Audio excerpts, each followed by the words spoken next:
The pen felt heavier than it should have. Clara Bellini's fingers trembled as she pressed the ballpoint to the signature line.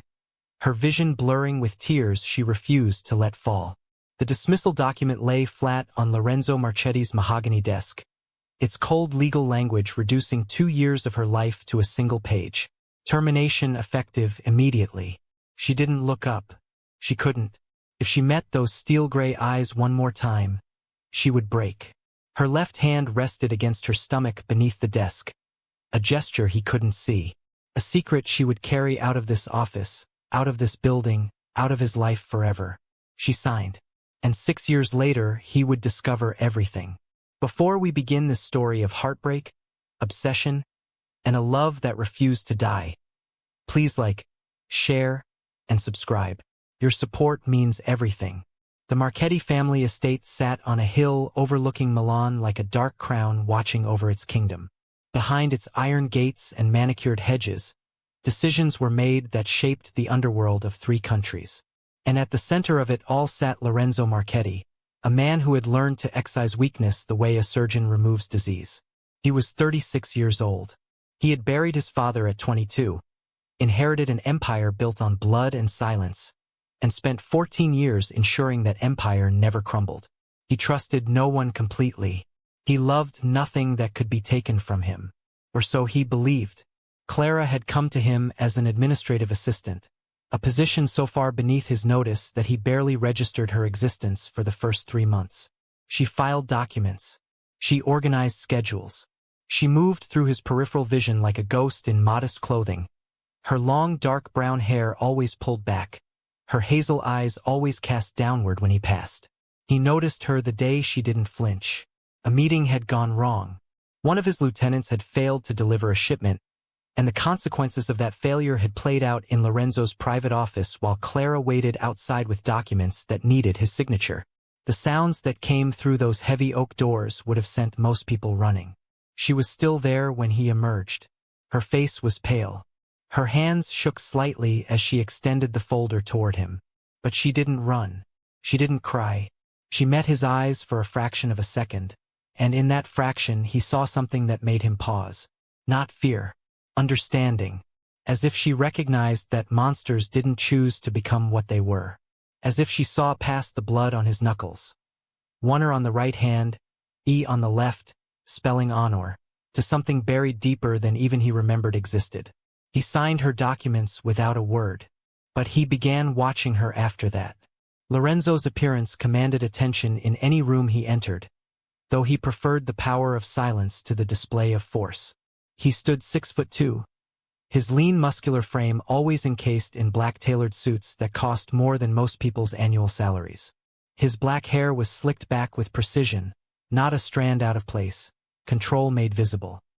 His olive skin spoke to generations of Italian bloodlines, and his steel-gray eyes could make hardened criminals confess their sins without him speaking a word. The tattoos were part of his legend. On the right side of his neck, extending down toward his collarbone, a black and gray Italian-style piece depicted a Roman cross with a crowned serpent coiling downward through wisps of smoke shading. It was visible whenever his collar was open, a reminder to everyone who sat across from him of exactly who they were dealing with. His arms told more of the story. Full sleeves in black and gray realism covered both arms from shoulder to wrist. An angel statue with eyes that seemed to weep, rosary beads wrapped around his forearms, a clock with Roman numerals frozen at a time only he knew the significance of, roses blooming from shadows that seemed to move in certain light. And his knuckles, one on the right, E on the left, honor, the only code he lived by. He had seen Clara Bellini look at those tattoos once. Not with fear, not with disgust, but with a quiet sadness that made him feel exposed in a way he didn't understand. That was the day he made his first mistake. He spoke to her. Stay. The word came out harsher than he intended. Clara had been gathering files from his desk, preparing to leave for the evening, when Lorenzo's voice stopped her at the door. She turned, her hazel eyes catching the lamplight.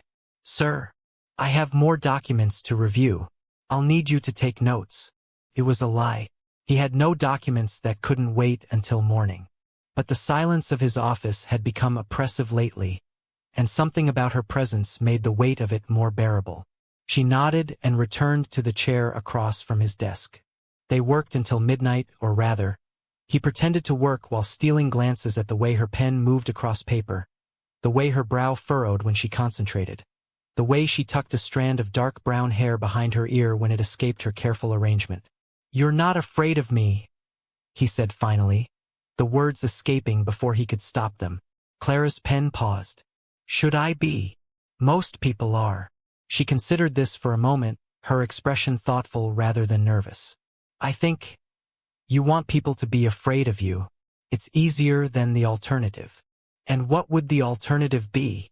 Her eyes met his, truly met his, without the usual downward glance, without the careful avoidance.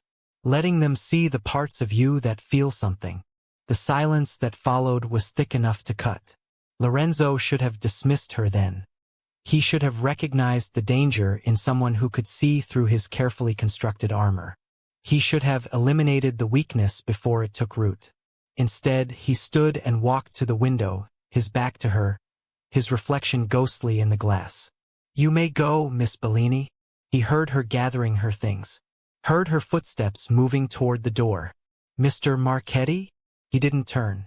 "Whatever you're carrying, you don't have to carry it alone."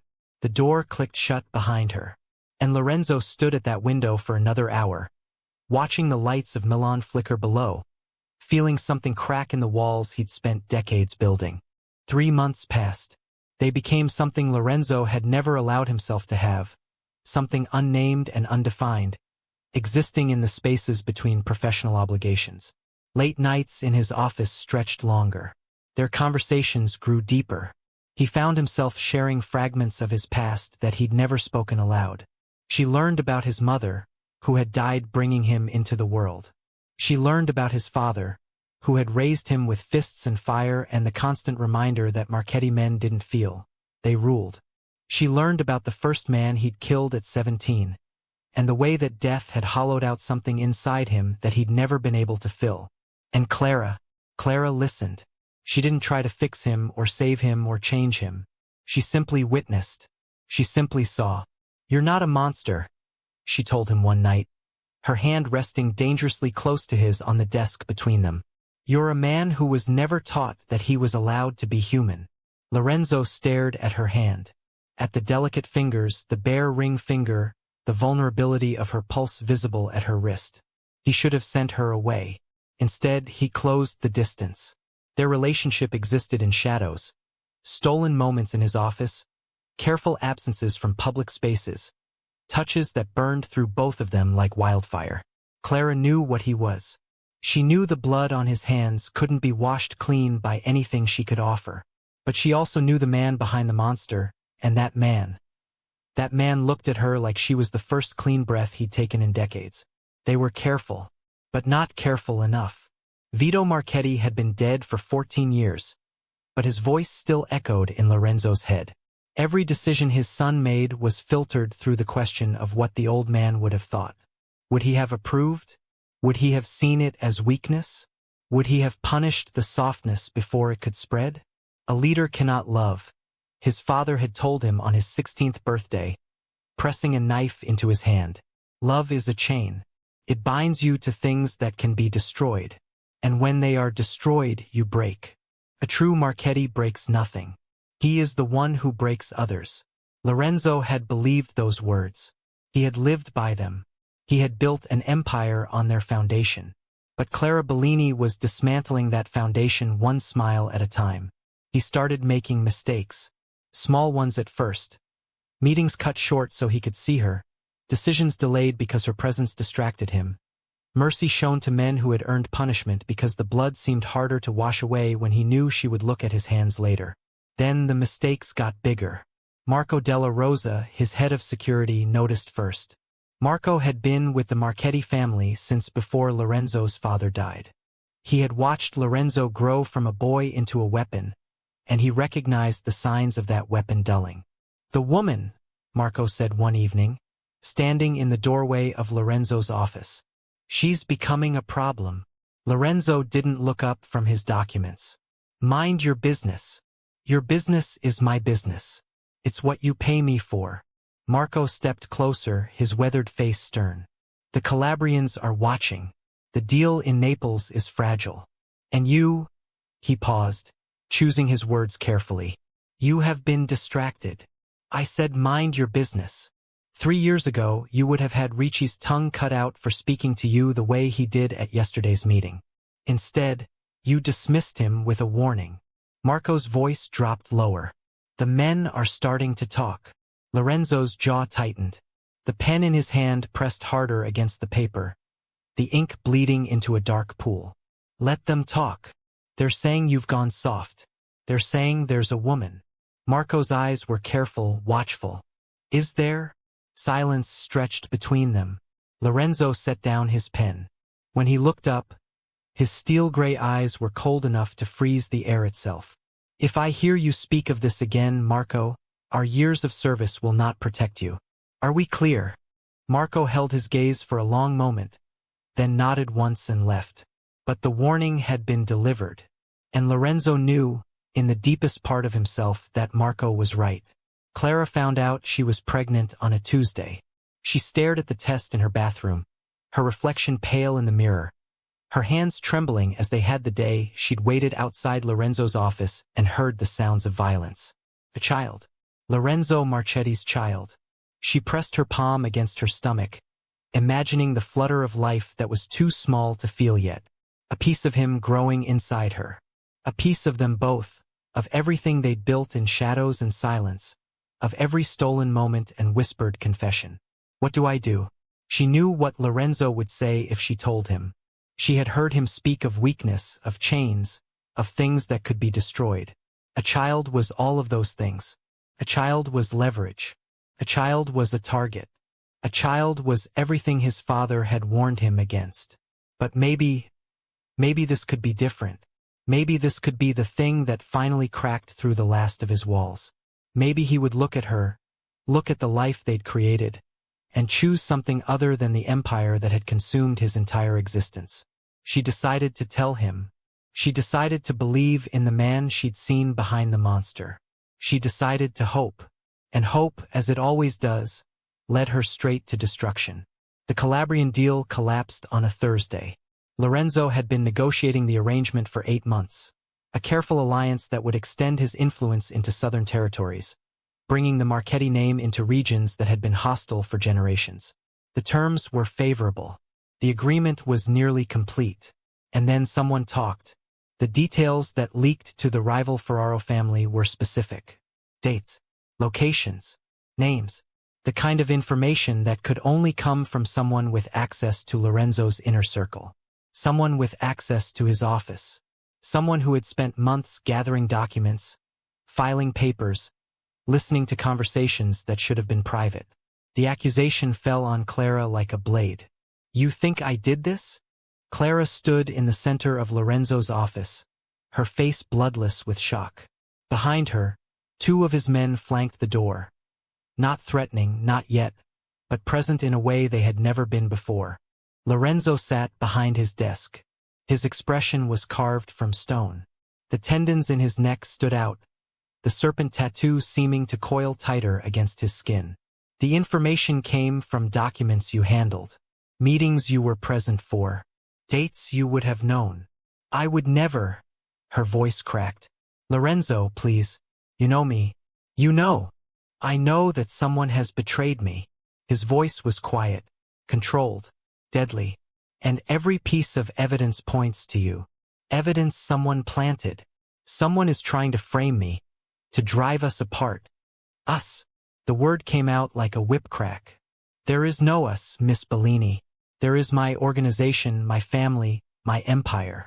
And there is a woman who has spent months in my office, in my confidence, gathering information that nearly destroyed everything I've built.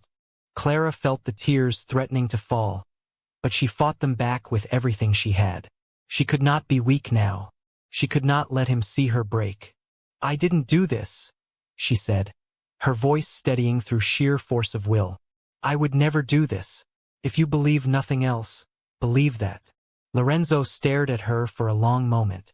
In his eyes, she searched for the man who had held her in darkness, who had whispered his secrets against her skin, who had looked at her like she was the first person in his life to see him truly. She found nothing but gray ice. Marco, the head of security, stepped forward from his position by the wall. Prepare her dismissal paperwork. Effective immediately. The documents were simple. 2 pages. Official letterhead. A termination agreement that included a non-disclosure clause and a severance package generous enough to seem like mercy. Clara sat in the chair across from Lorenzo's desk, the same chair where she'd spent countless nights, the same chair where she'd fallen in love with a man who was now looking at her like a stranger. Her hand rested against her stomach beneath the desk. A child he didn't know about. A child she couldn't tell him about. Not now, not like this. Not when he looked at her with suspicion instead of tenderness. If she told him, what would happen? Would he believe the baby was his? Would he think she'd gotten pregnant deliberately to secure herself in his life? Would he see the child as another form of manipulation, another weakness to be eliminated? She couldn't risk it. She couldn't risk them. The pen felt heavier than it should have. Sign it, Marco said from behind her. Clara's fingers trembled as she pressed the ballpoint to the signature line. Her vision blurred with tears she refused to let fall. She didn't look up. If she met those steel-gray eyes one more time, she would break. She would tell him everything. She would beg him to believe her, to see the truth, to choose her and their child over his suspicion and his walls. But she had seen what Lorenzo Marchetti did with weakness. She had seen the consequences of being a liability to this family. She would not let her child become collateral damage in a war that had already consumed his father. She signed.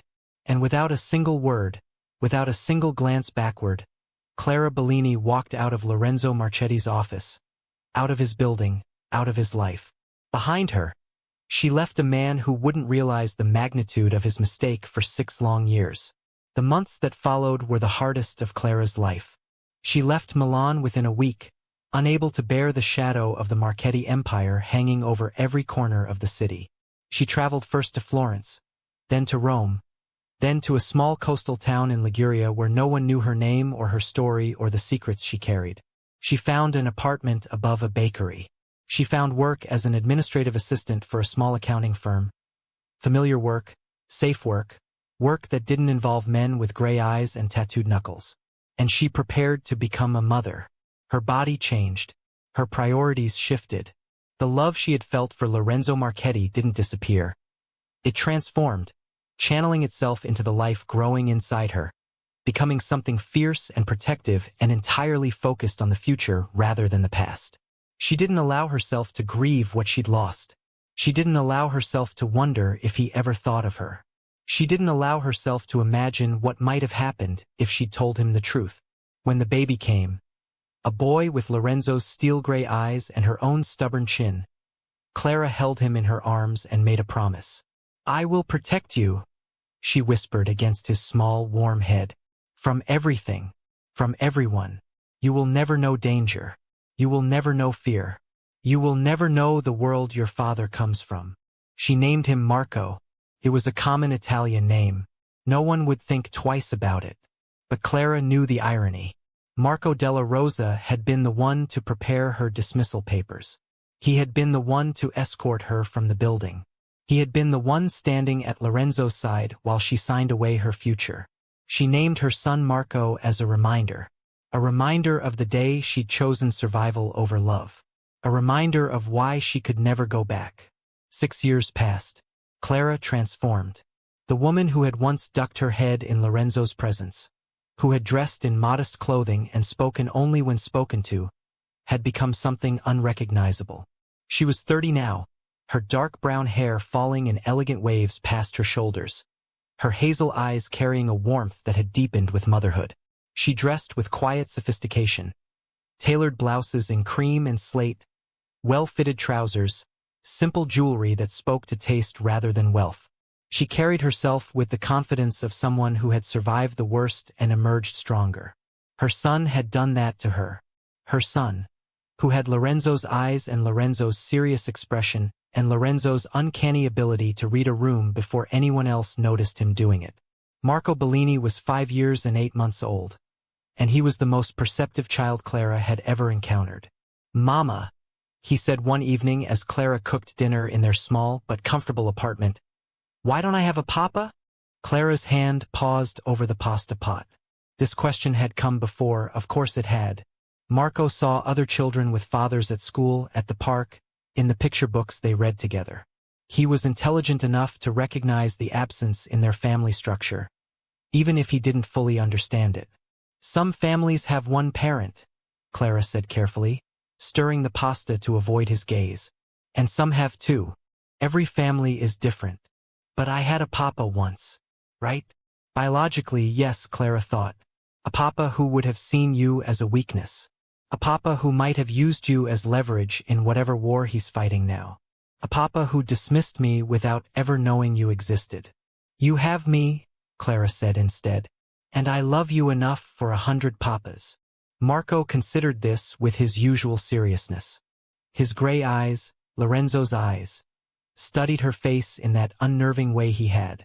"Okay," he said finally, "but someday I want to know the real answer." Clara turned back to the stove, blinking against the sudden burn of tears. Someday, she promised herself, when he's old enough to understand. When the past can't hurt him anymore. Someday, but not yet. In Milan, 6 years had transformed Lorenzo Marchetti as well. But his transformation had been a descent rather than an ascent. The Calabrian deal's collapse had been only the beginning. Without the evidence he needed to prove Clara's betrayal, because there was no evidence, because she had never betrayed him, Lorenzo had channeled his rage into his work. He became harder, colder, more ruthless than he had ever been before. The men no longer whispered about him going soft. Now they whispered about what happened to those who displeased him. His empire expanded. His power grew. His reputation became the stuff of nightmares across 3 countries. Lorenzo Marchetti, the man without mercy, the boss who never forgot a slight and never forgave a transgression. But at night, alone in his sprawling estate, Lorenzo felt the emptiness eating him alive. He didn't understand it. He had done what his father taught him. He had eliminated the weakness. He had cut out the infection before it could spread.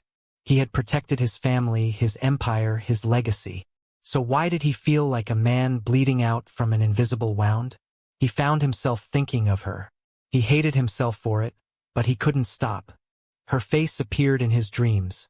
Not the face of a betrayer, but the face of the woman who had looked at him and seen something human.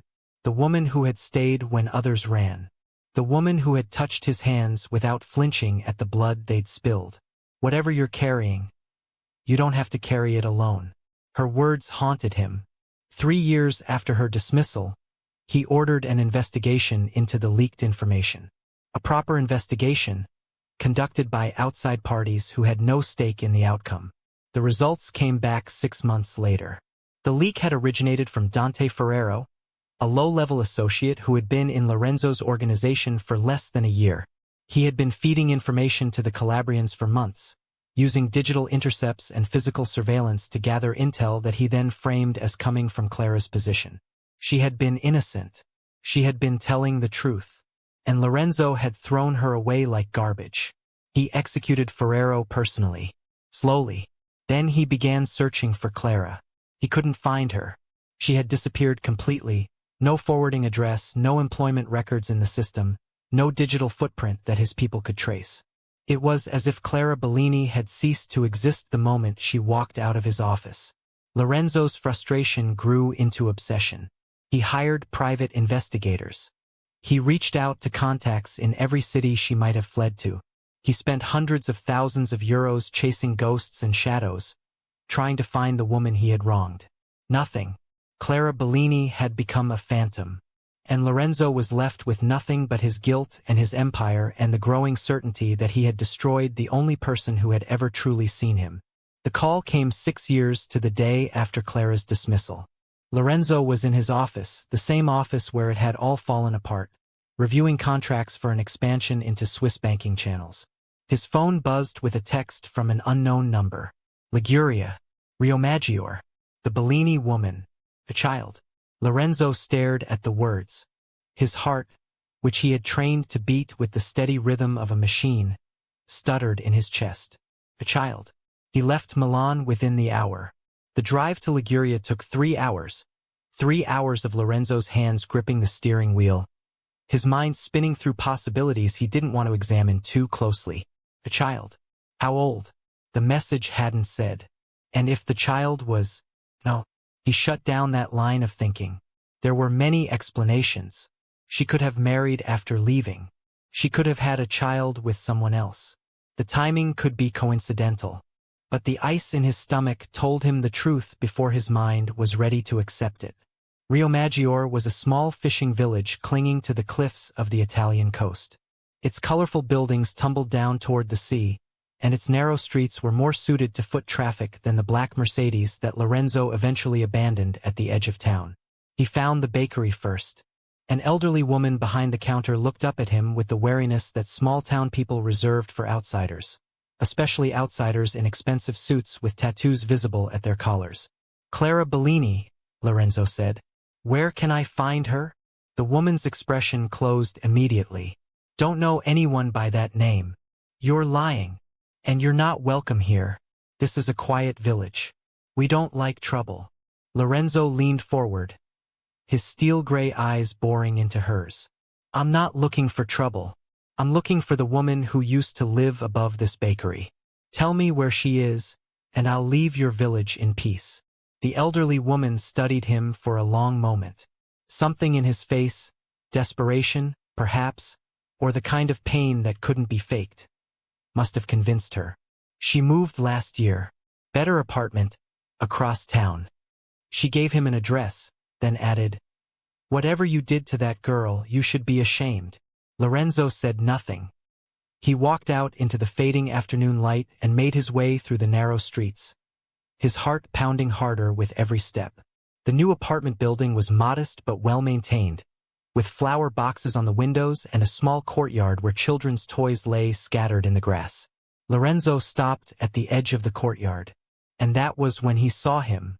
A boy, 5 or 6 years old, with dark hair and an olive complexion and an expression of serious concentration as he examined something in the grass. He was crouched down, his small fingers careful and precise as he turned over a stone to look at the insects beneath. Lorenzo couldn't breathe. The boy looked up, and Lorenzo found himself staring into steel-gray eyes that were a perfect mirror of his own. Time stopped. The sounds of the village faded away, the distant crash of waves, the chatter of birds, the murmur of voices from open windows. There was nothing but Lorenzo and this child, this impossible child, this boy who wore his face like an accusation. The boy's head tilted slightly, studying Lorenzo with an intensity that felt familiar because Lorenzo had seen it in his own reflection 1,000 times. "Who are you?" the boy asked. Lorenzo opened his mouth. Nothing came out. Footsteps approached from behind the boy. Feminine, hurried, alarmed. "Marco, baby, come here." Clara's voice died in her throat as she rounded the corner and saw Lorenzo standing in the courtyard. For 6 years, she had imagined this moment. She had played through every possible scenario. Running into him by accident, being found by his investigators, receiving a letter or a call or a message demanding answers. But nothing had prepared her for the reality of seeing Lorenzo Marchetti standing in her courtyard, his face pale with shock, his eyes fixed on their son, who looked up at her with confusion and pointed at the stranger. "Mama, who is that man?" Clara's hand found Marco's shoulder. "Go inside, sweetheart." "But now, Marco." The boy heard the fear in her voice. She could see it register on his too perceptive face. But he obeyed. He always obeyed when she used that tone. It was the tone that meant danger, the tone that meant asking questions later, the tone that had kept them safe for 6 years. The door closed behind him, and Clara turned to face the man who had haunted her dreams and broken her heart and given her the most precious thing in her life. Lorenzo hadn't moved. His eyes tracked from the closed door back to Clara's face, and in them, she saw something she had never seen before. Not anger, not suspicion, horror. 6 years, he breathed. "Lorenzo, 6 years." His voice cracked on the repetition. "That boy is your son." Clara's chin lifted, her voice steadier than she felt. His name is Marco. He turned 5 in January. He likes insects and books and asking questions I can't answer. He has your eyes, as I'm sure you noticed. And he has never once met his father, because his father threw us away before he knew we existed. Lorenzo took a step back. For the first time since she'd known him, he looked like a man who had been struck. The controlled mask he wore, the one she had spent months learning to read, had shattered completely. In its place was raw devastation. You didn't tell me. You didn't give me a chance. Clara's voice rose despite her best efforts to stay calm. You accused me of betrayal. You had me dismissed in front of your men. You looked at me like I was nothing, like everything we had was nothing. And you threw me out before I could say a single word in my defense. If you had told me, what would you have done, Lorenzo? She stepped closer, her hazel eyes blazing. Would you have believed me? Would you have believed the pregnancy wasn't another manipulation? Would you have welcomed a child into a world of violence and blood and enemies who would use him against you? Lorenzo's jaw worked, but no words came. I did what I had to do, Clara continued, her voice dropping to something fierce and quiet. I protected him. From your empire. From your enemies. From you, if necessary.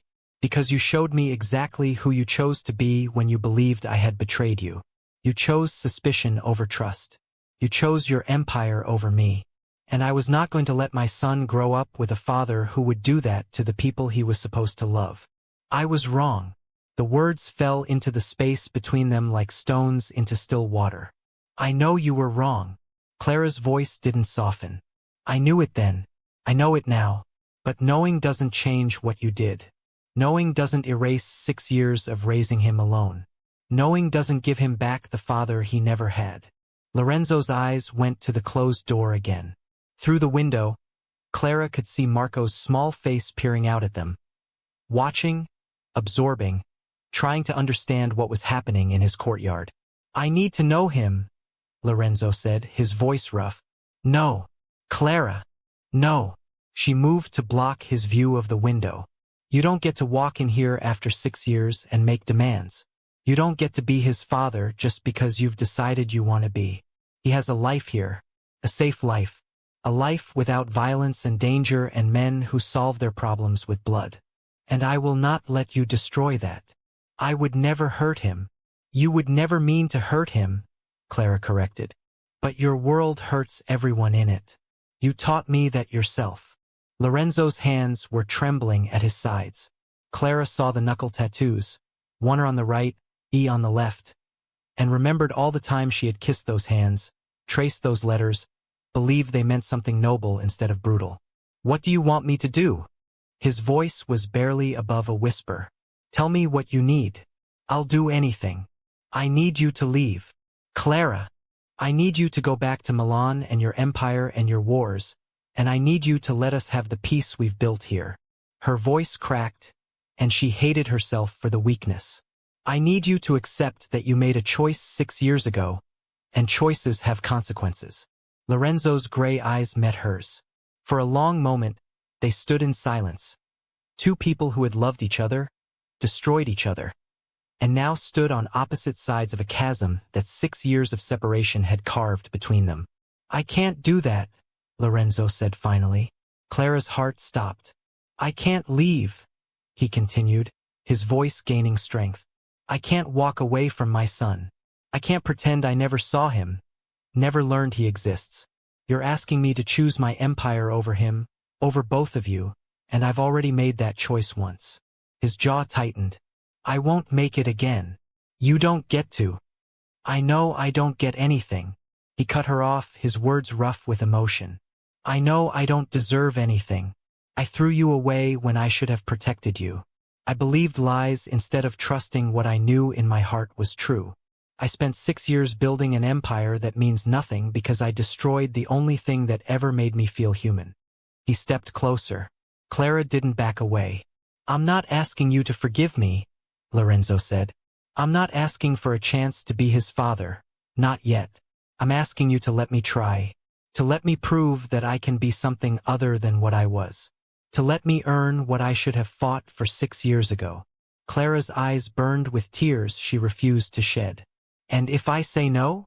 Lorenzo's expression shifted, something vulnerable and desperate flickering through the mask. Then I'll stay anyway. I'll buy a house in this village. I'll become a presence in the background. I'll wait. For months, for years, for however long it takes. Because I'm not walking away from him, Clara. I'm not walking away from you. You don't love me. The words came out before she could stop them. Raw and wounded and carrying 6 years of buried pain. Lorenzo went still. You never said it, Clara continued, her voice barely steady. All those months, all those nights, all those times you held me and I thought. I believed. She stopped, forcing herself to breathe. You never said it. And then you threw me away like I was nothing. So don't stand here now and pretend this is about love. It's about possession. It's about control. It's about the fact that I have something that belongs to you and you can't stand to let it go. Is that what you think? It's what you taught me to think. Lorenzo's face contorted with something that looked like physical pain. His hands came up, not reaching for her, not demanding, just suspended in the space between them like he didn't know what to do with them. I love you. The words dropped like bombs in the quiet courtyard. I loved you then, he continued, his voice breaking. I loved you every day you worked in my office. Every night you stayed late. Every time you looked at me like I was something other than a monster. I loved you so much it terrified me. I loved you so much I was looking for reasons to push you away. Because loving something means it can be destroyed, and losing you would have destroyed me. So you destroyed me instead. Yes. He didn't flinch from the accusation. Yes, I was a coward. I was cruel. I did exactly what my father taught me to do. I eliminated the weakness before it could be used against me. And I have regretted it every single day since. The silence stretched between them. Through the window, Marco's gray eyes watched, waiting. Clara didn't respond to his confession. She couldn't. The words she had waited 6 years to hear, words she had stopped believing would ever come, hung in the air between them like smoke after an explosion. They didn't feel like relief. They didn't feel like vindication. They felt like a door being forced open after she had spent years building walls around it. Go back to your hotel, she said finally, her voice flat, or wherever you're staying. We're not doing this in front of him. Lorenzo's eyes flickered to the window where Marco still watched. When can I? I don't know. Clara's hand came up, a barrier between them. I need time. I need to think.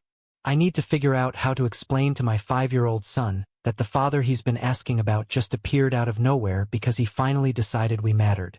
The blow landed. She could see it in the tightening of Lorenzo's jaw, the brief closing of his eyes. Good. He deserved to hurt. I'm staying at the inn at the edge of the village, he said quietly. I'll wait, however long you need. He turned and walked away. Clara watched until he disappeared around the corner of the narrow street.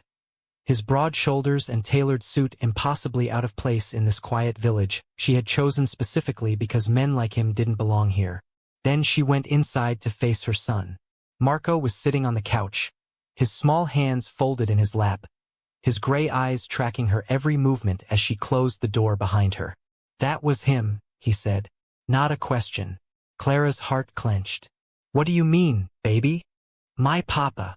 Marco's voice was calm, almost clinical, the way he got when he was processing something complicated. He looked like me.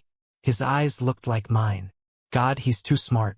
Clara crossed the room and sat beside him, pulling him into her lap even though he was getting almost too big for it. He let her, his small body warm against her chest. Yes, she said against his hair. That was your papa. Why did you make him leave? Because... Clara searched for words that a 5-year-old could understand. Because there are things we need to talk about first. Grown-up things. Things about the past and why he wasn't here before. Did he not want me?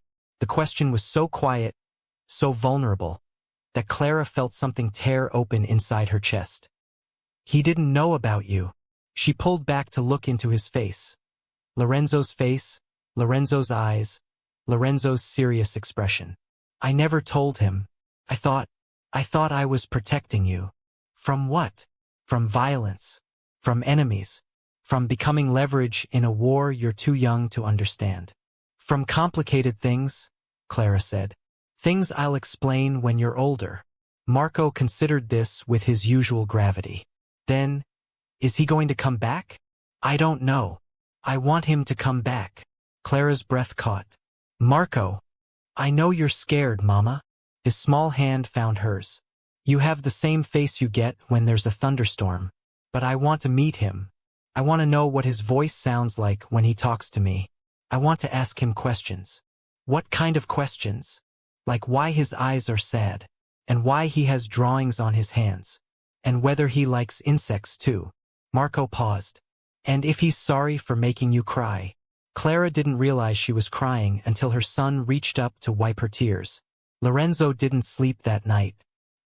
He sat in the window of his room at the small inn, staring out at the lights of Rio Maggiore scattered down the cliffside, and he replayed every moment of the confrontation in the courtyard. His son. He had a son. A boy with his eyes and Clara's gentle stubbornness and a name, Marco, that carried its own weight of irony. Lorenzo wondered if she had chosen it deliberately.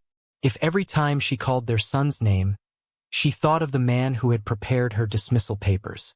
Probably. She had always been more perceptive than people gave her credit for. His phone buzzed. Lorenzo glanced at the screen and saw Marco della Rosa's name. The real Marco, his head of security, not the small boy who had looked up at him in the courtyard with confusion and curiosity. He ignored the call. 3 more came in rapid succession. Finally, a text. Boss, we have a problem. The Ferraro family is moving. You need to come back. Lorenzo stared at the message. The Ferraro family. The same people who had orchestrated the leak 6 years ago. The same people who had used Dante Ferrero to frame Clara. The same people Lorenzo had spent years pushing back into the shadows after he'd discovered the truth. They were moving now? Why now? His phone rang again. This time Lorenzo answered. What's happening? Marco della Rosa's voice was tight with controlled urgency. Alessandro Ferraro's son took over operations 3 months ago. Word is he's looking to make a name for himself. We've intercepted communications suggesting he's planning something big. Something personal against you. What kind of personal? We don't know yet. But he's been asking questions. About you. About your past. About... Marco hesitated. About people who might have been close to you. Lorenzo's blood ran cold. Find out everything he knows, he said, his voice dropping to something dangerous. And double security on all our operations. I want to know the moment he makes a move. Boss, where are you? You left without telling anyone. I'm handling something. I'll be back when I'm back. He ended the call. Then he stood at the window for another hour, watching the peaceful village below, and feeling the first stirrings of a fear he hadn't experienced in years. Alessandro Ferraro was asking about people who had been close to him. People like Clara. People like his son. Clara woke to someone knocking on her door at 7 in the morning. She stumbled out of bed, pulling a robe over her sleep clothes, and opened the door to find Lorenzo standing on her landing.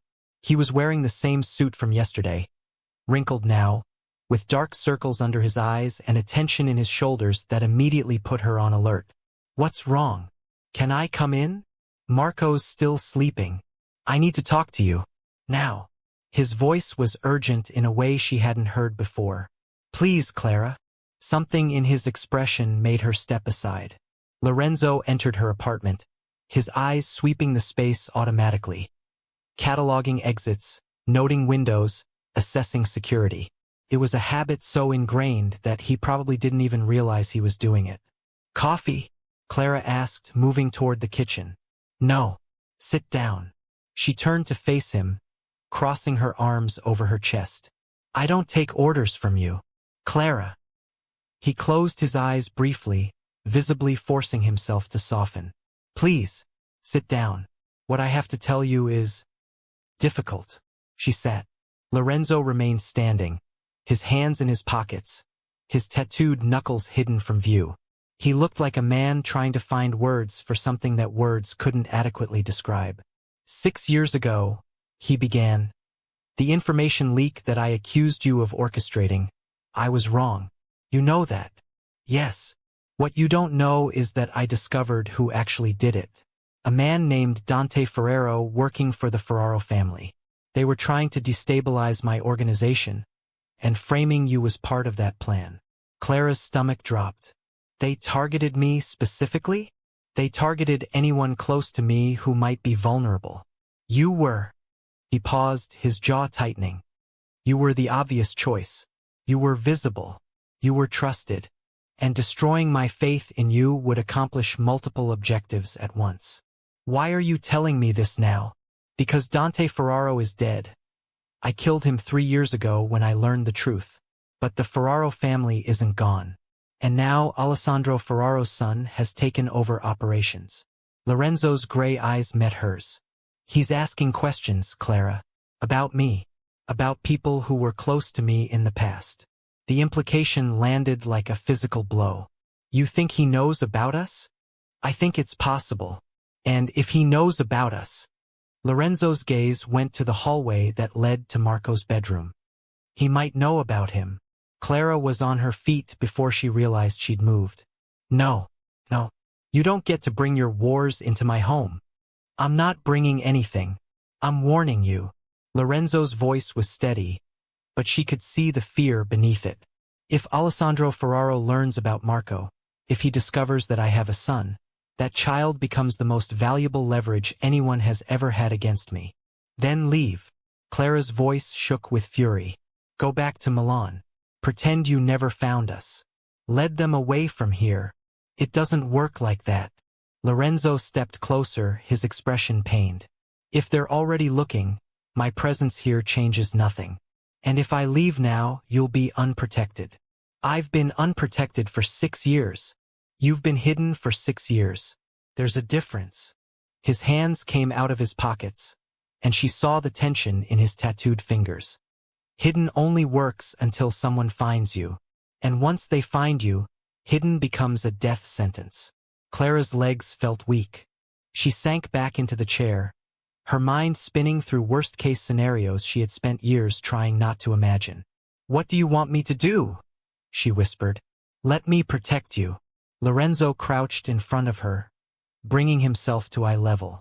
Both of you, let me bring security into the village. Discreetly, invisibly. Let me create a perimeter that no one can breach without my people knowing. And in exchange? Nothing. His gray eyes held hers. I'm not negotiating, Clara. I'm not trying to leverage this situation into access to my son. I'm trying to keep both of you alive. If you want me gone after this threat is neutralized, I'll go. But I won't leave you defenseless. She searched his face for the manipulation, the hidden agenda, the calculated strategy she knew he was capable of. She found only fear. The same fear she felt every time she looked at Marco and imagined the dangers he would face if the wrong people discovered whose blood ran in his veins. Fine, she said. But your people stay invisible. Marco doesn't need to know anything about this. Agreed. And you don't get to use this as an excuse to insert yourself into his life. Any contact with him goes through me on my terms, when I decide I'm ready. Lorenzo nodded. I understand. Do you? Clara leaned forward, her eyes hardening. Because if I find out you've gone behind my back, if I discover you've talked to him or met with him without my permission, I will take him so far underground that even God won't be able to find us. Do you understand that? Something flickered in Lorenzo's expression. Pain, perhaps, or admiration for the fierceness she had developed in his absence. Yes, he said quietly. I understand. The security arrived within 24 hours. They were good, Clara had to admit that. If she hadn't known to look for them, she never would have noticed the new faces in the village. A woman who took up jogging past her apartment building every morning. A man who began fishing off the pier with a direct line of sight to the courtyard. A couple who rented the apartment across the street and seemed to spend a suspicious amount of time on their balcony. Lorenzo had done exactly what he promised. Invisible, professional, effective, but Clara still felt the walls closing in. For 6 years, she had built a life defined by freedom. The freedom to raise her son without looking over her shoulder, without fear of violence, without the shadow of Lorenzo's world hanging over every moment. Now that shadow was back, darker than ever, and there was nothing she could do to escape it, because the danger wasn't coming from Lorenzo anymore. The danger was coming for Marco, and Clara would burn the entire world down before she let anyone hurt her son. Lorenzo established a temporary base of operations in the inn at the edge of the village. His room became a command center, with secure communication lines to Milan and constant updates from Marco della Rosa on the Ferraro situation. The intelligence was concerning but inconclusive. Alessandro Ferraro the younger was definitely planning something, but the specifics remained unclear. What was clear was that he had been gathering information. He's accessed records from 6 years ago, Marco della Rosa reported during one of their encrypted calls. Employment files, tax documents, anything that might show who was in your inner circle during that period. Clara's employment records? Scrubbed. I handled that personally after she left. But he might have other sources. People talk. Even in our world, secrets don't stay buried forever. Lorenzo stared out the window at the village below. Somewhere in those narrow streets, his son was probably waking up, eating breakfast, asking questions that Clara couldn't fully answer. I want to know what his voice sounds like when he talks to me. The child's words, related through Clara during one of their brief, tense conversations, had embedded themselves in Lorenzo's chest like shrapnel. His son wanted to know him. His son had questions. His son had spent 5 years without a father, and now that father was 50 meters away in a cheap-in room, surrounded by security protocols and threat assessments, unable to walk down the street and simply say hello. Keep digging, Lorenzo told Marco. I want to know everything Alessandro Ferraro has learned, and I want to know it before he has a chance to act on it. Understood, boss. But Marco hesitated. Whatever you're doing down there, be careful. If Ferraro figures out where you are and why, he'll have all the leverage he needs. Lorenzo ended the call. Then he sat in silence, watching the morning light spread over the colorful buildings of Rio Maggiore, and made a decision. He was done waiting. Clara was walking Marco to school when she saw Lorenzo approaching. Her immediate instinct was to shield, to put herself between her son and this man who represented everything dangerous and unpredictable. But Marco had already spotted him, and his gray eyes, identical to his father's, always identical, had lit up with recognition. Mama, that's... I know. Clara's hand tightened on Marco's. Keep walking. But... Marco, keep walking. Her son obeyed, but his head turned to watch Lorenzo approach. There was no fear in his young face, only curiosity. Only the openness of a child who didn't yet understand that some people were dangerous. Lorenzo stopped 5 feet away. He was dressed more casually today. Dark trousers and a gray sweater that made his eyes look almost silver in the morning light. His tattoos were mostly hidden, only the edge of the serpent visible at his collar. He looked almost normal. Clara. His voice was careful, controlled. I need to speak with you. You're supposed to go through me. On my terms. This is urgent. Then say it here. Lorenzo's gaze dropped to Marco, who was staring up at him with undisguised fascination. Not in front of him. Clara's jaw tightened. She crouched down to Marco's level, placing her hands on his small shoulders. Baby, I need you to keep walking to school by yourself. Can you do that? But it's just down the street. I know. Mrs. Benedetti will be at the door. Go straight there. Don't talk to anyone else, and I'll pick you up this afternoon. Marco's eyes went from his mother to Lorenzo and back again. Then, with the perception that both terrified and amazed her, he nodded. Okay, Mama. He started walking, then paused and looked back at Lorenzo. Your drawings are nice. The ones on your hands. Lorenzo blinked, clearly thrown by the unexpected observation. Thank you, he managed. Marco nodded solemnly and continued toward the school. Clara watched until he disappeared inside the building, then turned on Lorenzo with barely contained fury. What the hell do you think you're doing? You agreed to let me handle. There's been a development. Something in his voice stopped her mid-sentence. What kind of development? The kind that means we're out of time. They walked to a small cafe at the edge of the village, far from prying eyes and ears. Lorenzo ordered coffee he didn't drink. Clara ordered nothing at all. Talk, she said. Alessandro Ferraro made a move last night. He sent men to question someone who used to work in my administrative offices, someone who knew you during your time there. Clara's blood went cold. Who? A woman named Daniela Corsini. She was in accounting. You probably don't remember her. Clara did remember, vaguely. A quiet woman with glasses who had sometimes smiled at her in the hallways. What did she tell them? Everything she knew, which wasn't much. She never had access to the details of our relationship. But she mentioned that you left suddenly, that there were rumors about why. Lorenzo's gray eyes were flat, controlled, and that you looked unwell in your last few weeks. Tired, pale, like you might have been. He didn't finish the sentence. He didn't have to. Oh God! Clara's hand pressed against her mouth. They know. They suspect. It's not the same thing. Lorenzo leaned forward.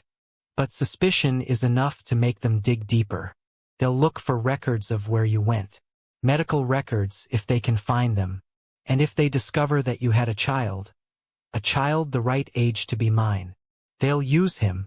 Clara's voice came out strangled. They'll use him against you. Against us. Lorenzo's correction was gentle but firm. This isn't just about leverage against me anymore.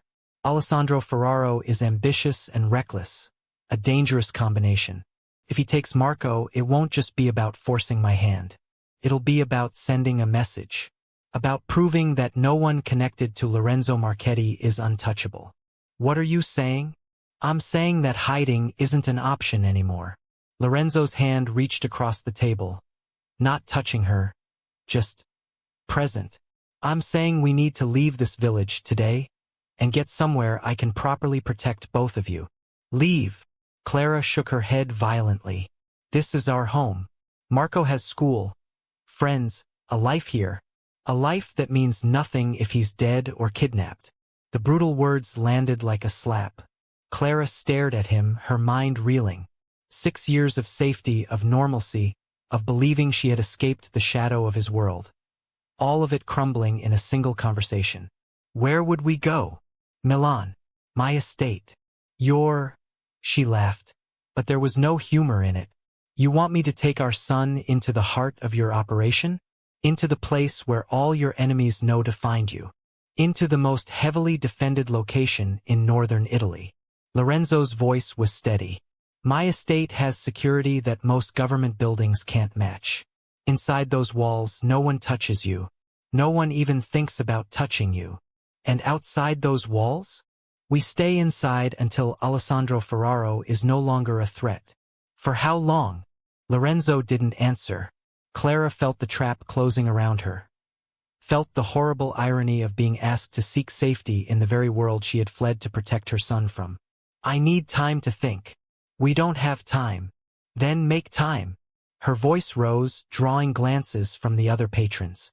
She forced herself to lower it. You're asking me to uproot my entire life, to take my child into your world, to trust you after everything. I know. Lorenzo's voice was quiet. I know what I'm asking, and I know I don't deserve your trust, but I'm asking anyway, because the alternative is sitting here waiting for men with guns to show up at your door. Clara's hands were shaking. She pressed them flat against the table, trying to still them. If I do this, she said slowly, if I agree to come with you, I need guarantees. Name them. Marco stays shielded from your business. He doesn't see violence, doesn't hear about violence, doesn't know anything about what you do or who you are beyond a friend of Mama's. He's not introduced to your men, your associates, your world. He's a child, Lorenzo, a child. And I won't let him become a piece in your games. Agreed.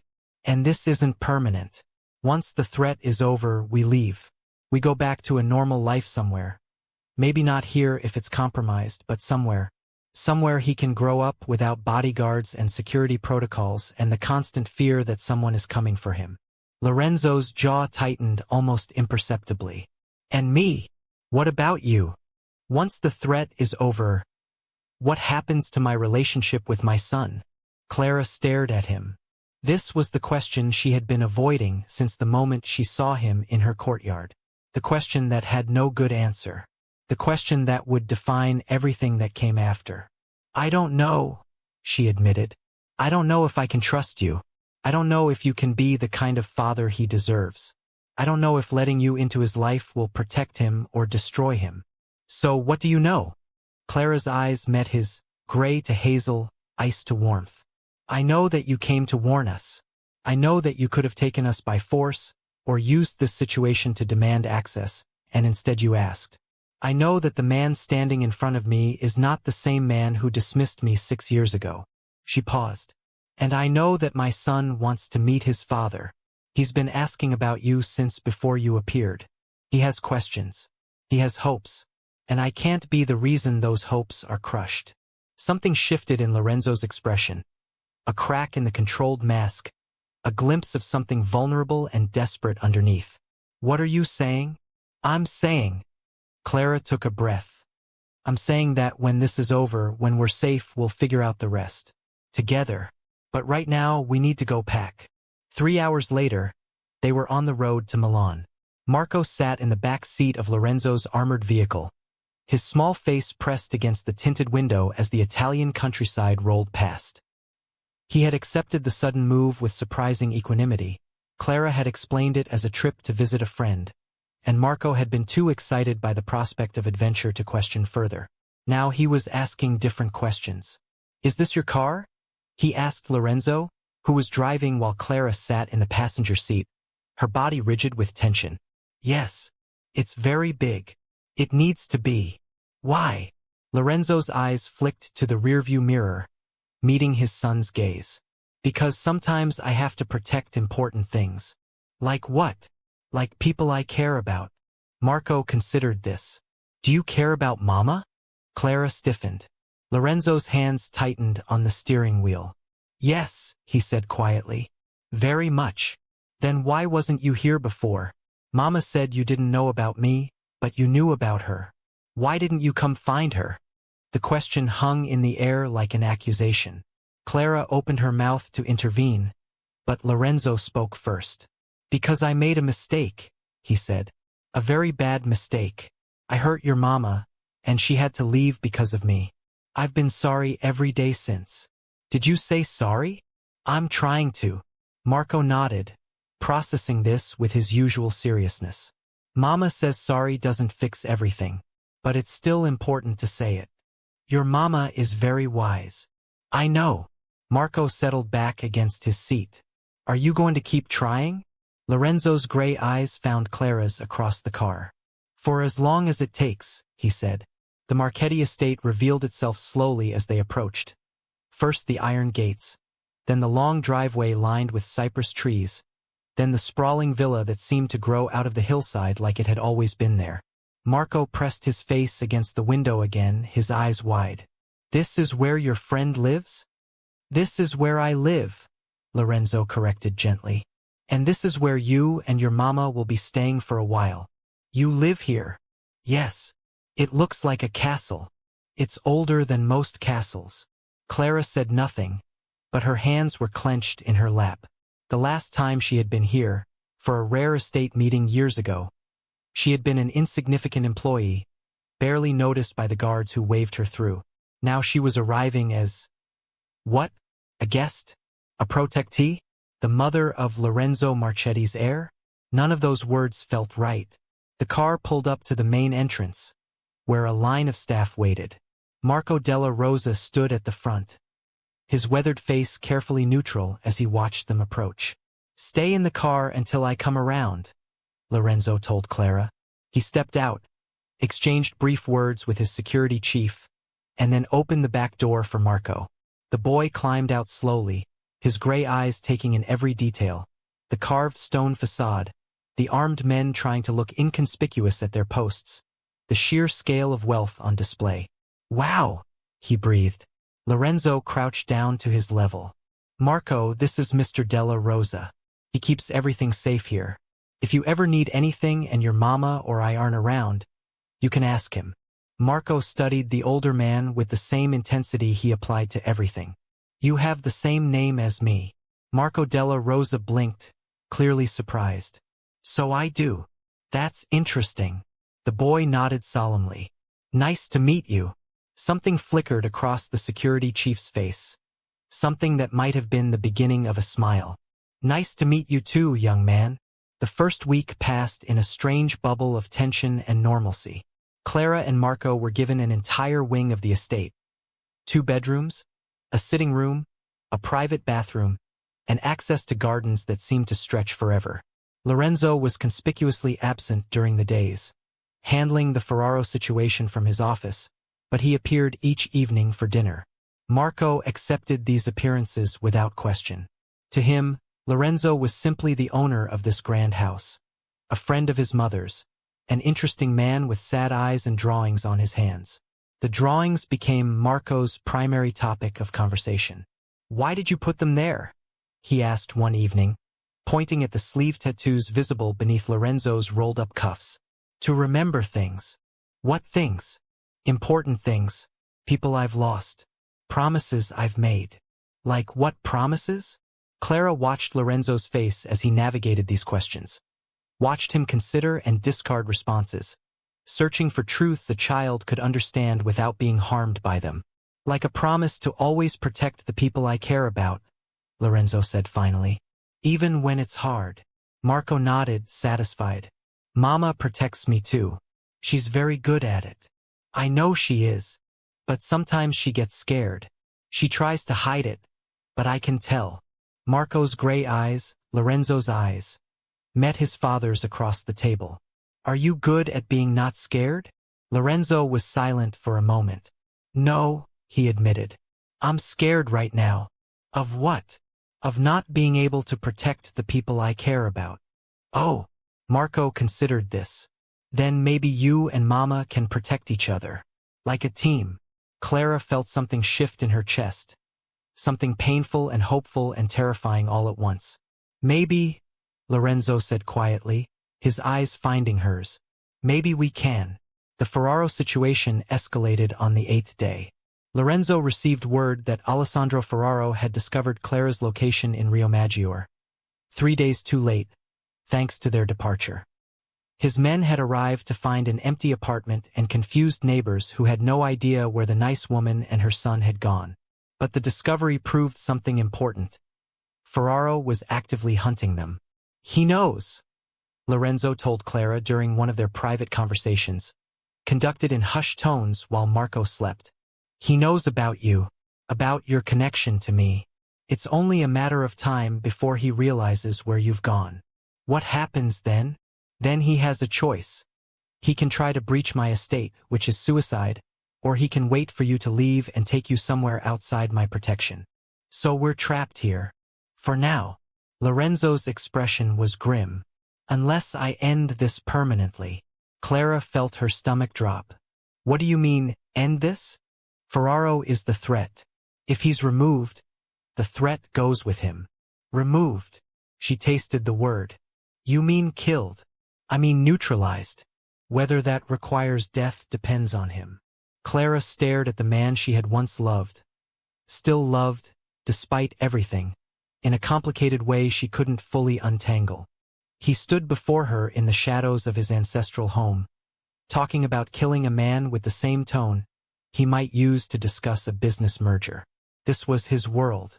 This was what she had fled. This was what she was now immersed in, whether she wanted it or not. If you do this, she said slowly, if you neutralize him, is it over? Really over? Or will there be someone else after him? There's always someone else. Lorenzo's voice was heavy. That's the life I was born into. That's the life I've spent 36 years living. I can't promise there will never be another threat. But I can promise that I will face every threat that comes. I will stand between danger and my family until my last breath. Your family? The word hung between them. Lorenzo's gray eyes held hers. You, Marco. If you let me, you're my family. The only family that matters. Clara's breath caught in her throat. 6 years ago, she had signed dismissal papers with a hand pressed against her stomach, protecting a secret she believed would die with her silence. 6 years ago, she had walked out of this man's life believing he was incapable of being anything other than what his father had made him. Now he stood before her, offering her everything she had once wanted, offering it imperfectly, messily, through the lens of violence and danger that would always be part of who he was. "I don't know how to do this," she whispered. "I don't know how to trust you again. I don't know how to let my son into your world. I don't know how to love someone whose life is built on blood." "I know." Lorenzo stepped closer, close enough to touch, though he didn't. "And I'm not asking you to figure it out today. I'm asking you to let me try, to let me prove that I can be something better, to let me earn what I threw away. You said you loved me. I do. How do I know that's not just another way to control me?" Lorenzo's hand rose slowly, giving her time to pull away. When she didn't, his fingers brushed her cheek. Featherlight, barely there. "Because control would be easier," he said. "Control would be forcing you to stay, using Marco as leverage, making you dependent on my protection so you can never leave. That's what my father would have done. That's what the old me might have done. And the new you? The new me stands here terrified that you'll walk away and knowing I would let you go if that's what you chose." His thumb traced her cheekbone. "The new me loves you enough to want your happiness, even if that happiness doesn't include me." Clara's eyes burned with tears she refused to shed. "Lorenzo, tell me to stop and I will." She didn't tell him to stop. Instead, she leaned into his touch, just slightly, just enough, and felt something inside her begin to thaw. Alessandro Ferraro made his move 2 weeks later. He didn't try to breach the estate. He was reckless, but not stupid. Instead, he chose a different approach. He went public with his suspicions. The news spread through the underworld like wildfire. Lorenzo Marchetti had a hidden son, a child no one knew about, born to a woman who had disappeared years ago. A vulnerability in the armor of a man who had spent decades cultivating an image of invincibility. The implications were immediate. Allies began questioning whether Lorenzo had lost his edge. Rivals sensed weakness. Long-simmering resentments flared into open hostility as smaller families saw an opportunity to challenge Marchetti dominance. And through it all, Lorenzo maintained his composure, at least in public.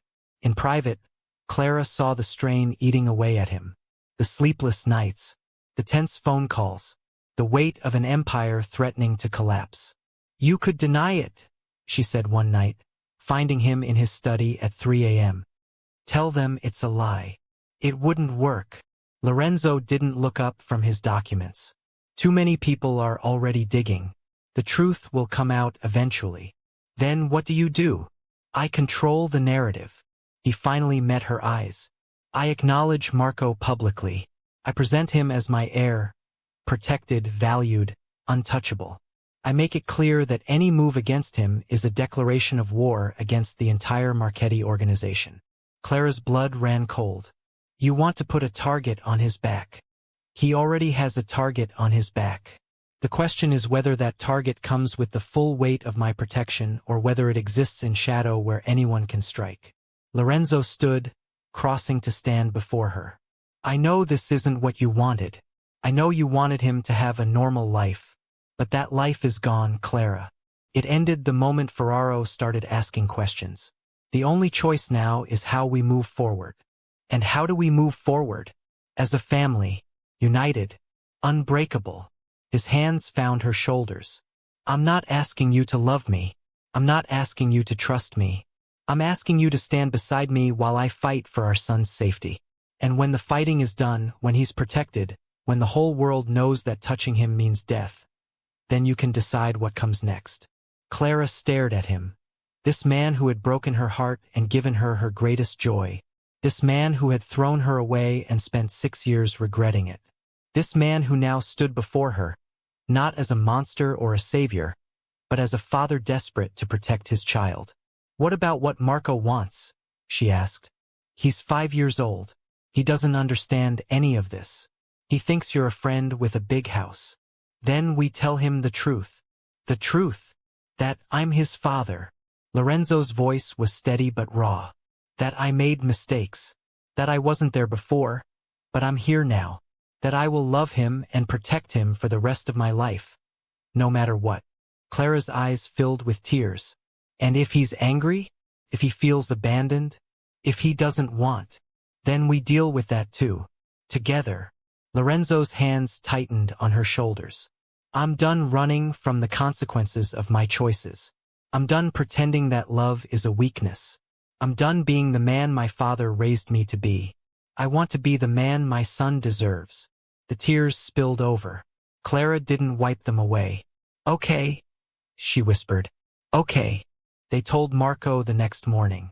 He sat between them on the sofa in the sitting room, his small body tucked against Clara's side, his gray eyes moving back and forth between his parents as they spoke. They told him that Lorenzo was his father. They told him that they had been apart for a long time because of mistakes and misunderstandings. They told him that Lorenzo had only just found out about him, and that he loved him very much. Marco listened with his usual seriousness. When they finished, he was quiet for a long moment. Clara's heart hammered in her chest as she watched her son process information that no 5-year-old should have to process. Then Marco looked at Lorenzo. Did you love Mama? Yes. Do you still love her? Yes. Did you love me? Even when you didn't know about me? Lorenzo's voice cracked. I didn't know I could. But the moment I saw you, I felt something I've never felt before. Like a piece of me I didn't know was missing had finally come home. Marco nodded slowly. Then, with the simple directness of childhood, he climbed off the sofa and walked to stand in front of Lorenzo. He studied his father's face. The same eyes, the same serious expression, the same stubborn set of the jaw. I want you to be my papa, he said. But you have to promise not to make Mama cry anymore. Lorenzo's eyes glistened with something Clara had never seen before. I promise, he said roughly. I promise. Marco considered this. Then he held out his small hand. A handshake solemn and formal, as if sealing a business deal. Lorenzo took it, and Clara watched her son shake hands with his father. Watched two pairs of identical gray eyes meet across a chasm of missed years. Watched something fragile and beautiful begin to take root. The announcement came 3 days later. Lorenzo Marchetti presented his son to the world, or at least to the world that mattered. A carefully managed revelation, crafted to project strength rather than vulnerability. Yes, I have a son. Yes, he has been protected in secret until now. Yes, he is my heir and the future of the Marchetti family. And yes, anyone who threatens him will learn exactly how far a father will go to protect his child. The response was complicated. Some saw it as weakness finally exposed. They were wrong. Others saw it as a challenge to be answered. They would learn their error. But most, the smart ones, the dangerous ones, saw it for what it truly was. A declaration of war. Lorenzo Marchetti was no longer a man protecting only himself. He was a father, which meant he would burn the world down for his son. Alessandro Ferraro heard the message. He chose not to listen. The attack came on a Tuesday. Clara was in the garden with Marco, watching him examine insects in the grass. His favorite activity, unchanged by the upheaval of the past weeks. The sun was warm, the guards were invisible but present, and for a few precious moments, Clara had almost let herself believe they were safe. Then the gunfire started. The next few minutes were chaos. Guards shouting, Clara grabbing Marco and running toward the safe room Lorenzo had shown her. Bullets shattering windows somewhere in the main house. She made it to the reinforced room with Marco clutched to her chest. She sealed the door. She held her son and whispered reassurances that she wasn't sure she believed. And she waited. Hours passed. Or maybe it was minutes. Clara couldn't tell anymore. The door finally opened. Lorenzo stood in the doorway. Blood spattered his shirt. His knuckles, one on the right, on the left, were torn and bruised. His face was a mask of controlled violence. But his eyes, when they found her and Marco, went soft. It's over, he said. Alessandro Ferraro is dead. The threat is neutralized. Clara's legs gave out. She sank to the floor, still holding Marco, and felt the tears come in great, heaving sobs. Lorenzo was beside her in an instant, his arms wrapping around them both, his body shielding them even though the danger had passed. "I've got you," he murmured against her hair. "I've got you both. You're safe. You're safe." Marco's small voice rose between them. "Papa? Are you okay?" Lorenzo pulled back just enough to meet his son's eyes. "I'm okay," he said, "and I'm never going to let anyone hurt you or your mama. Not ever. Promise. Promise." Marco nodded. Then, with the resilience of children everywhere, he asked, "Can we look at insects again tomorrow?" Lorenzo laughed. Actually laughed, the sound rough and unfamiliar but real. "Yes," he said. "We can look at insects every day for the rest of our lives." The months that followed were a slow rebuilding. Lorenzo worked to stabilize his organization, to shore up alliances shaken by the Ferraro affair, to demonstrate that his new role as a father hadn't diminished his capacity for ruthlessness when required. But he also changed. He came home for dinner every night. He learned his son's favorites: insects, books, questions that had no easy answers.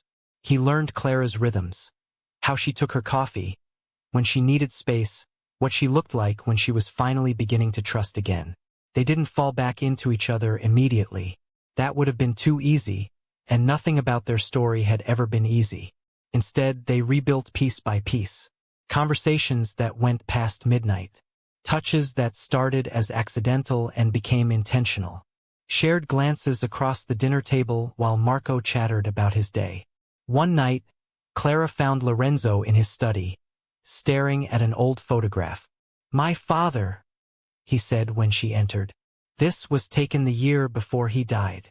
Clara looked at the image, a hard-faced man with cold eyes and no visible love in his expression. "He looks cruel." He was. Lorenzo set the photograph face down. "He taught me that love was weakness, that caring about anything meant that thing could be used against you, that the only way to survive was to feel nothing, want nothing, need nothing. And now I know he was wrong." Lorenzo turned to face her. He was a coward who was too afraid to love, so he convinced himself that love was the enemy. "And he raised me to be just like him." "You're not like him. Not anymore." His gray eyes held hers. "You changed me. Marco changed me. You showed me what I was missing, what my father's fear had stolen from me. And I'm never going back to what I was." Clara crossed the distance between them. She stopped a breath away, close enough to see the variations of gray in his eyes, close enough to count the lines that 6 years of regret had carved into his face. "I'm not ready to say I forgive you," she said quietly. "Maybe I never will be. What you did, it broke something in me. It changed who I am. I know, but I'm ready to try, to see if what we had can become something new, something better." She reached up, her fingers tracing the serpent tattoo at his collar. "Are you?" Lorenzo's hand covered hers. "For the rest of my life," he said. The wedding was small. They held it in the garden of the estate, the same garden where Marco hunted insects, the same garden where Clara had begun to fall in love with Lorenzo again, the same garden where a family had been born from ashes and stubbornness and the refusal to give up. Marco served as ring-bearer, his gray eyes solemn with the importance of his duty. Marco della Rosa, the security chief, not the child, stood as Lorenzo's witness, his weathered face actually smiling for once. Clara wore white, not because she was pretending to be untouched by the past, but because she had decided to claim the future anyway. Lorenzo waited at the altar. His tattoos were visible, the serpent at his neck, the sleeves down his arms, the 1 and E across his knuckles. He didn't hide what he was. He didn't pretend to be something he wasn't. He was Lorenzo Marchetti. He had blood on his hands and shadows in his past and an empire built on violence. And he loved Clara Bellini with everything he had. When she reached him, when she took his hands in hers, when she looked into those steel-gray eyes and saw the man behind the monster, the same man she'd seen that first day, the same man she'd fallen in love with despite everything, she felt the last of her walls crumble. "I love you," she said. It was the first time she'd said it since that day in his office, 6 years ago. when she'd signed her dismissal papers with tears in her eyes and a secret growing in her womb. Lorenzo's composure cracked. Tears slid down the face of the man who never cried, the boss who never showed weakness, the monster who had learned to be human. "I love you too," he said. "I always have. I always will." They married under the Italian sun, with their son watching and their future spreading out before them like a map of unexplored territory. It wouldn't be easy. There would be more threats, more dangers, more moments when Lorenzo's world would crash into the peaceful life Clara craved. They would fight about how to raise Marco, how much to tell him, how much to shield him, how much to let him choose his own path. But they would face it together, as a family, as partners, as two people who had found each other, lost each other, and fought like hell to find each other again. 10 years later, Marco Marchetti was 15 years old, and he was starting to ask questions that had real answers. He wanted to know about his father's business. He wanted to know why armed men followed them everywhere. He wanted to know what the tattoos on his father's hands really meant. Lorenzo sat across from his son in the same study where he had once stared at his own father's photograph and wrestled with his legacy. Marco had Clara's warmth but Lorenzo's eyes, those steel-gray eyes that missed nothing and forgave less. "You want the truth?" Lorenzo asked. "I've always wanted the truth." "Then here it is." Lorenzo leaned forward. "I run an organization that operates outside the law. I have done terrible things. I have hurt people, killed people, built an empire on fear and violence. This is the world you were born into, whether you chose it or not." Marco's expression didn't waver. "I know. You know? I'm not stupid, Papa. I've known for years. I just wanted to hear you say it." Lorenzo stared at his son. This young man who looked so much like him, who shared his blood and his perception and his stubbornness. "And now that I've said it, now I need to know something else." Marco's eyes held his father's. "Do you regret it? Any of it?" Lorenzo considered the question. He thought of his father's cruelty. He thought of the years he had spent becoming a weapon. He thought of the day he had dismissed Clara, not knowing he was throwing away his entire future. He thought of Marco's small hand shaking his in a solemn promise. Of Clara saying, "I love you," at their wedding. Of the family he had nearly destroyed and the love he had almost been too broken to accept. "I regret every moment I wasn't the man you and your mother deserved," he said finally. "But I don't regret the path that led me to you. Even the worst parts of my history brought me here, to this moment with the two people I love most in the world.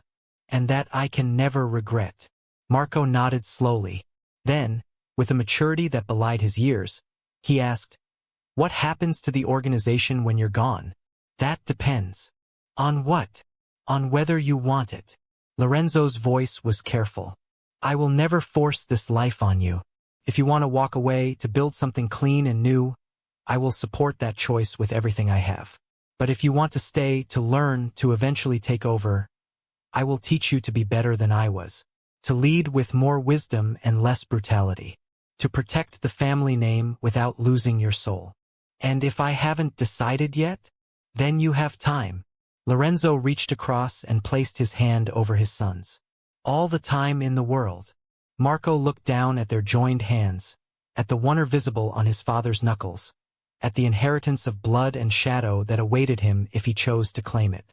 "I want to learn," he said. "Not to decide yet, but to learn." Lorenzo's heart swelled with something he had never expected to feel. Pride, yes, but also hope. Hope that his son could be what he had never managed to become. Hope that the Marchetti legacy could mean something more than violence. "Then we begin tomorrow," he said. That night, Lorenzo found Clara in the garden. She was sitting on the bench where they had married 15 years ago, watching the stars emerge over the Italian hills. Her hair was longer now, streaked with gray at the temples. Her face bore the lines of a life fully lived, of joy and sorrow and everything in between. She was still the most beautiful woman he had ever seen. "He wants to learn," Lorenzo said, settling beside her. "I know. He told me." Clara's hand found his. "Are you sure about this?" "No." Lorenzo was honest, as he had learned to be with her. I wanted something different for him. I wanted him to have choices I never had. He does have choices. He's choosing to stay. For now. For now is all any of us have. Clara leaned her head against his shoulder. You taught me that. Lorenzo wrapped his arm around her, pulling her close. They sat in silence, watching the stars whirl overhead, listening to the sounds of the estate settling into sleep. Somewhere inside, their son was preparing for bed, dreaming of a future that would be complicated and dangerous and unlike anything Clara had imagined for him. But he would face it with both his parents beside him. With a father who had learned that love was not weakness. With a mother who had learned that trust could be rebuilt. With a family forged in fire and stronger for the flames. I love you, Lorenzo said into the darkness. I know. Clara smiled against his shoulder. I love you too. And in the garden of the Marchetti estate, with the ghosts of the past finally at peace, two people who had found each other across years and mistakes and impossible circumstances held on to what they had built. Forever. The end. Thank you for listening to this story of heartbreak, redemption, and a love that refused to die. If it touched your heart, please take a moment to like, share, and subscribe.